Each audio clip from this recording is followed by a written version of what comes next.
ओम श्री शिवाय नमस्तुभ्यम। हर हर महादेव। जय हो भोलेनाथ। पशुपतिनाथ व्रत की पूजा हमें किस प्रकार से करनी होती है, क्या क्या सामग्री हमें चाहिए होती है, आज के इस वीडियो में हम वही चर्चा करेंगे और सारी सावधानियों को हमें रखना चाहिए। तो सबसे पहले बात तो यह होती है कि पशुपतिनाथ व्रत की जो पूजा है वह सुबह के टाइम और शाम के टाइम दोनों समय की जाती है। शिवालय में जा कर के ही की जाती है। 5 सोमवार तक के की जाती है। 5 सोमवार में इसका उद्यापन कर लिया जाता है। तो जिस प्रकार से शिवालय में पूजा करने के लिए गए हैं वहाँ पर आप इस तरीके से देखिए, यदि आसपास देखते हैं तो वहाँ की सारी साफ सफाई, किसी प्रकार का कोई भी फूल फल आदि कोई भी प्रसाद पड़े तो उस तरीके से आप सब कुछ हटा लें, क्योंकि ये हटाने के बाद ही शिवलिंग की पूजा करना चाहिए, अभिषेक करना चाहिए, श्रृंगार करना चाहिए। कहीं कहीं पर मंदिर में हमें श्रृंगार को हटाने की अनुमति होती है और कहीं पर नहीं होती है। तो आप इस तरीके से आवश्यक रूप से ऐसी सावधानियाँ करना चाहिए। वहाँ से जो पड़ा हुआ है पूजा का सामान उसे हटाकर और वहाँ पर अभिषेक करना चाहिए। एक बार उनको अच्छे प्रकार से अभिषेक कर सके और बाबा का जल अभिषेक करें। तो देखिए, जो लहरी के सीधे पहले हम वहाँ पर अभिषेक करेंगे जैसे, और उसके बाद में उल्टे हाथ की तरफ कार्तिकेय का वास माना जाता है, बीच में अशोक सुंदरी का, तो उसके बाद में हमें कार्तिकेय जी का और सुख समृद्धि का अभिषेक, और कोटि जहाँ पर नाग देवता लिपटे हुए हैं वहाँ पर माता पार्वती के रास्ते में हैं, उसके बाद हम वहाँ पर जल अभिषेक कर देंगे।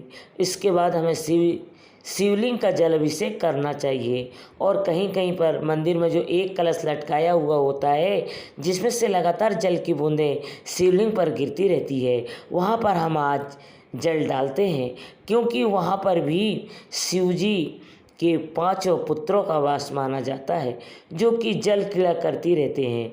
उसमें भी कई तरह से फूल अर्पित करना चाहिए। यहाँ पर एक बात और मुख्य है कि जब आप शिवलिंग पहुँचें तो मंदिर पहुँच करके बाबा को प्रणाम करना चाहिए, धन्यवाद करना चाहिए, निवेदन करना चाहिए। बाबा पशुपतिनाथ भगवान का ध्यान करते हुए संपूर्ण पूजन करना, उनका नाम अवश्य लेना चाहिए। हे पशुपतिनाथ बाबा, हमने आपकी कृपा से आपके यह व्रत का नियम उठाया है। हमारा यह व्रत निर्विघ्न संपन्न हो, हमारी यह मनोकामना है, आप इसे अवश्य ही पूर्ण करें।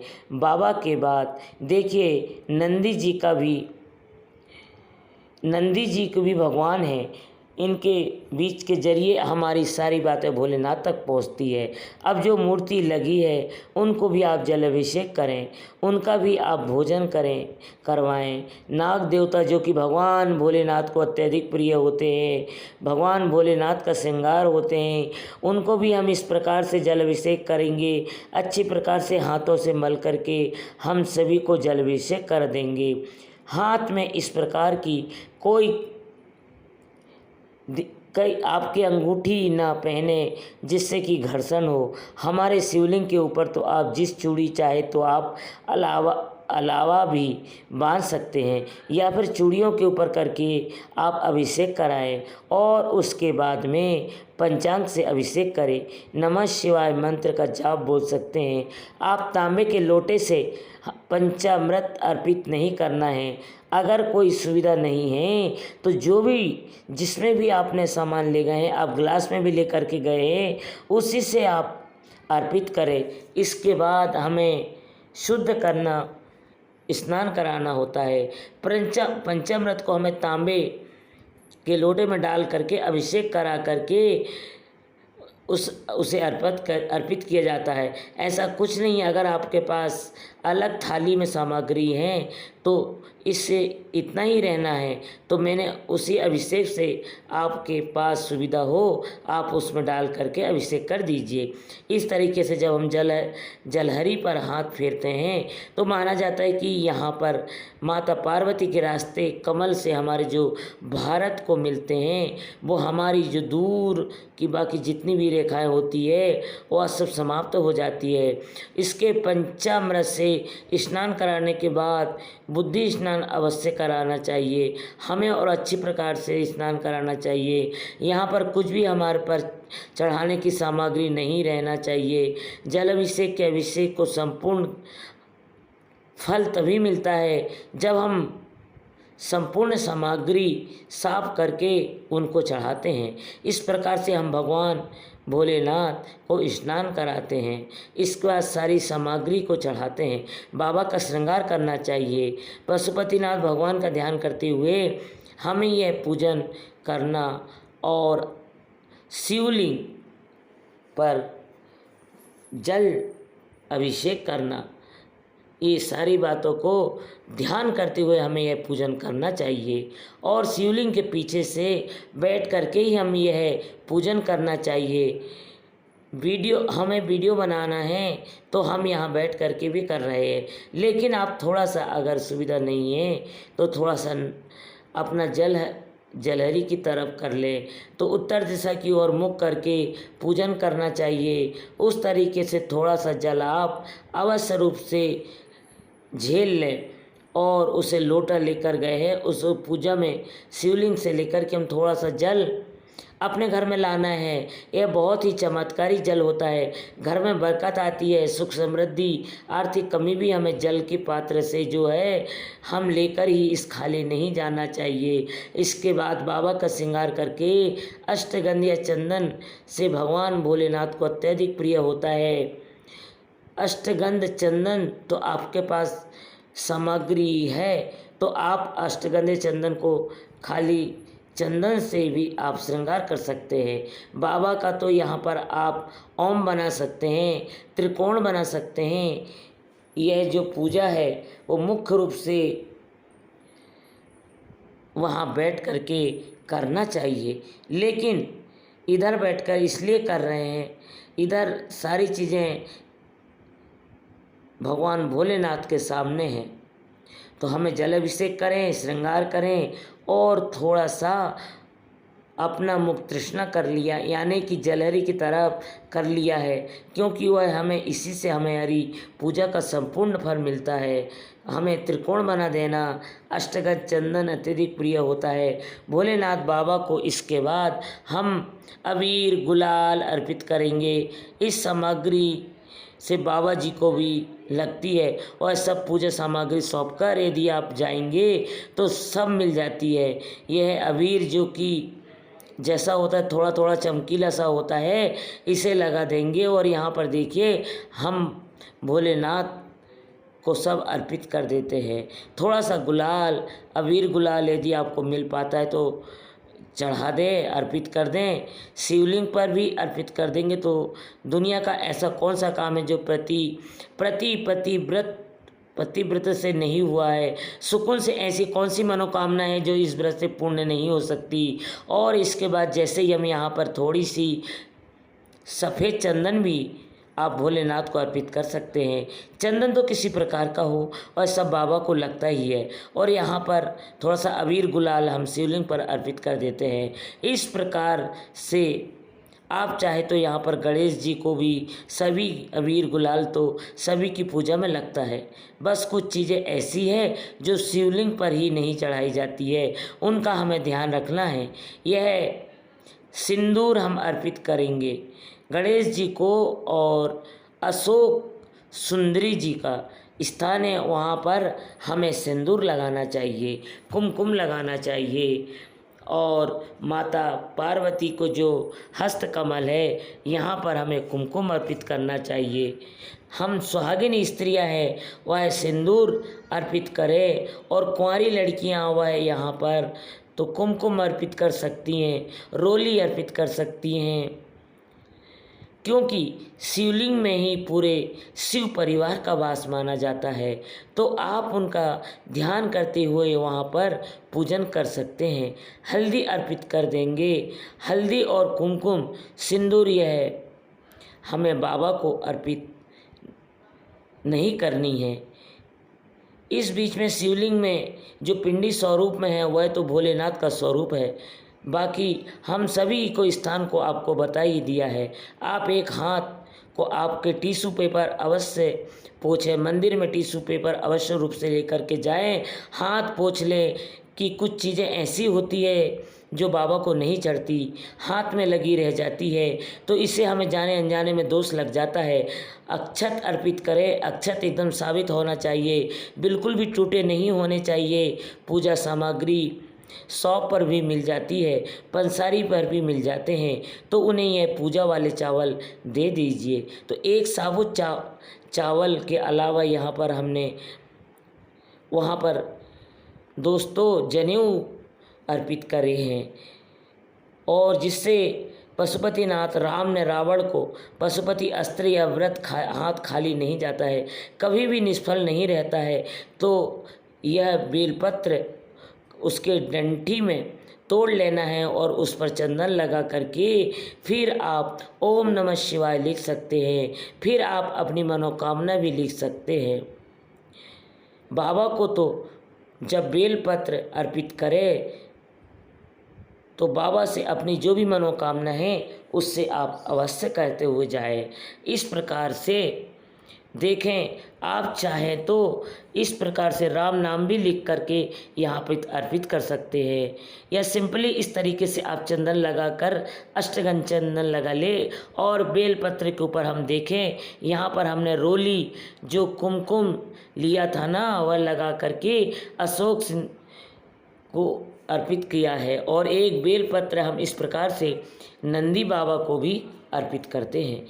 ऐसे अर्पित कर देंगे इस पूजन से, क्योंकि हम पशुपतिनाथ यहाँ पर पशुओं का विशेष महत्व है, तो इसलिए नंदी बाबा को भी पूजन विशेष महत्व रखता है। इस पूजन में तो बाबा को जितने हो सके आप बेलपत्र अर्पित के करें। इसके बाद 7, 11, 21, 51 और 108 शेयर भी कर सकते हैं। और लास्ट वाला जो बेलपत्र पर पीस कर उसके ऊपर कुछ अक्षत रख करके आप ज़रूर अर्पित करें, और बाबा को समी पत्र अर्पित कर देंगे। धतूरे के फूल मिल जाते हैं तो अर्पित करें। बेलपत्र इसके अलावा जितने भी बाबा को प्रिय चीज़ें होती है वह मिल जाते हैं तो आप उन्हें अर्पित करें। और सफ़ेद आग के फूल में है तो वह भी अर्पित कर दें, क्योंकि एक सफ़ेद आग का फूल जो होता है वह हजारों सालों के बराबर माना जाता है, हजारों पुण्य के बराबर माना जाता है। अगर वह मिलता है तो पर्पल वाले कलर भी मिल सकते हैं, और आप रोज़ जाएं और आप अर्पित करें। इससे कोई सामग्री आपको नहीं मिल पा रही है तो आप जैसे भी जो भी मिल जाता है पूरे श्रद्धाभाव से अर्पित करें, और नहीं मिलती तो कोई बात नहीं। बाबा भोलेनाथ, बाबा पशुपतिनाथ को बस श्रद्धा से ये सब करना है, और बाबा से निवेदन करके धतूरा अर्पित कर सकते हैं। जितने भी मिल जाते हैं इन्हें अर्पित करें। अब तो यह जो लाल पुष्प अरुण वह हम गणेश जी को अर्पित करते हैं। जो प्रॉब्लम है वह आप अशोक सुंदरी पर, माता पार्वती के रास्ते कमल पर अर्पित कर सकते हैं। भगवान भोलेनाथ को आप पीले या फिर सफ़ेद पुष्प भी अर्पित कर सकते हैं। आप कोई भी फूल अर्पित करें या न करें, आपकी इच्छा के अनुसार ही करें। आपको कोई आवश्यकता नहीं रहती कि अगर नहीं मिले तो भगवान भोलेनाथ रुष्ट हो जाएंगे, ऐसा कुछ नहीं है। आप जो मिलता है उसी से बाबा भोलेनाथ का श्रृंगार करें, बाबा पशुपतिनाथ का श्रृंगार करें, और उनका ध्यान लगाते हुए आप भोग प्रसाद करके आए। सुबह के टाइम ये प्रसाद में आप जितना हो सके चीनी ला सकते हैं, बतासी ला सकते हैं, कुछ भी ला सकते हैं। मौसमी फल आप ला सकते हैं, उन्हें आप अर्पित करें, और इसके बाद से उनका श्रृंगार संपूर्ण हो जाता है। तो अगर आपके पास इत्र है तो इत्र की सेवा अवश्य रूप से करें। इत्र लगा दें बाबा को, दूबा अर्पित करें, गणेश जी को दूबा अर्पित करें और नंदी बाबा को भी आप दूबा अर्पित कर सकते हैं। और देखिए दूबा अर्पित कर देने के बाद और इस प्रकार से मौसमी फल कुछ आप जो भी हैं वो भगवान पशुपतिनाथ को चढ़ा सकते हैं और उनसे निवेदन करके इस प्रकार से रख देंगे। शिवलिंग के पास हमें रखना, शिवलिंग के ऊपर नहीं रखना है। और जब वह प्रसाद अर्पित कर दे तो आपके पास ये दो चीज़ है, आप एक सूखे उसमें अर्पित करें, उसके ऊपर आप लौंग, इलायची और सुपारी इस तरीके से रखकर यहाँ पर चावल भी अर्पित करें। भगवान पशुपतिनाथ तो भाव के भूखे हैं और उन्हें पान भी अर्पित करें। और जो मूर्तियां आसपास से है, कार्तिकेय की, माता की, गणेश जी की, नंदी जो, उनकी भी पूरे विधि विधान से पूजन करें, उन्हें टीका करें, तिलक करें और माता पार्वती को सिंदूर अवश्य अर्पित करें। आप चाहे तो माता पार्वती को यहाँ पर सिंदूर लगा सकते हैं और आपकी उंगली के बीच में जो सिंदूर आप अपने माथे से लगा अपनी मांग में अवश्य रूप से भर लें। माता पार्वती के आशीर्वाद स्वरूप इस प्रकार से हमें पूजन करना होता है। गणेश जी को ऑरेंज सिंदूर अर्पित करें। वैसे हमने शिवलिंग में इन सभी देवी देवताओं के पूजन कर लेते हैं, लेकिन फिर भी हम इन सबकी पूजन करना चाहिए। हम दीपक घर से बनाकर लेकर आए जाएं कि हम देसी घी की गोल दीपिका प्रज्वलित करके धूप दीप जला करके बाबा की आरती करेंगे और यहाँ पर पूजन संपन्न होने के बाद में वहाँ बैठ करके मंत्र जाप भी कर सकते हैं। ओम नमः शिवाय का शिवाय नमस्तुभ्यम, यहाँ पर शिव जी से संबंधित किसी भी प्रकार का ग्रंथ आपके वहाँ बैठकर आप पढ़ सकते हैं। आपकी इच्छा के अनुसार आप ये सब कर सकते हैं, आपके ऊपर निर्भर करता है।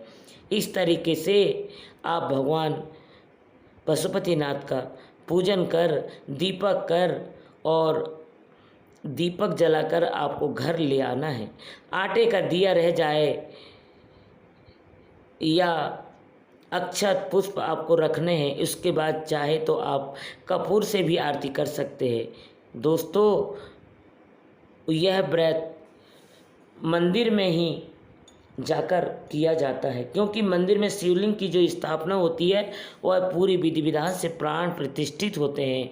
शिवलिंग और उनकी आराधना करते काफ़ी अच्छा लगता है।